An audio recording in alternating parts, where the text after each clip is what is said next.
Hello and welcome to Everything HR. I'm Manuel and today we're going to answer the question, what is HR?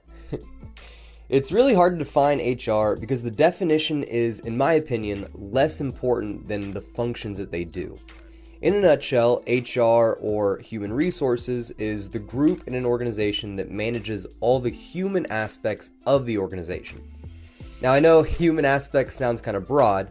Instead of thinking it of an operational manager, think of it more as like the HR department setting the rules and regulations that team members are going to be held accountable with. But here's where the definition becomes less important than the function. Because HR doesn't just set the rules and regulations, they also have their own operations that they're responsible for.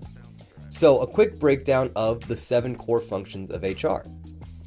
So these are going to be all the functions that a fully functioning HR department should be doing, or at least someone in the organization should be handling at this time. So, recruitment and selection is the entire talent acquisition process. It starts from identifying the need of a team member to then offering that new team member the candidate. So the full talent acquisition cycle.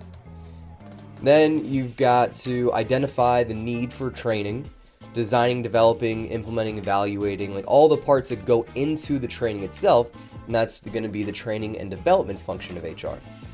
Performance management at the HR level is ensuring that all team members have their roles clearly defined, and then preparing quarterly or annual review cycles. And that also involves performance improvement plans and other performance-related functions. Employee relations is having open communication between the team members of the company and the higher-ups and vice versa. So that can include like team member surveys, newsletters, and other forms of communication. Following all the local, state, and federal laws, those fall under the employment law and compliance function, and HR's role in it is really just to keep up to date with employment laws, updating handbooks or policies, and ensuring team member safety.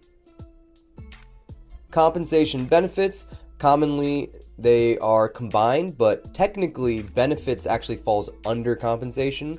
And pretty much just the reason for that is that everything the team member receives from the company, salary, healthcare, dental, paid time off, gym memberships, and all the other stuff that falls under that is all part of the compensation.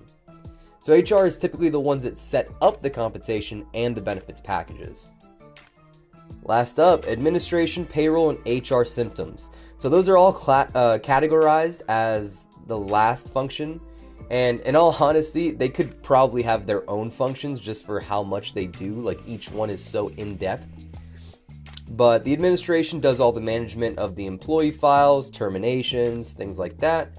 Payroll handles a team member's finance, and HR systems, referring to the human resource information systems or the software that the HR department uses.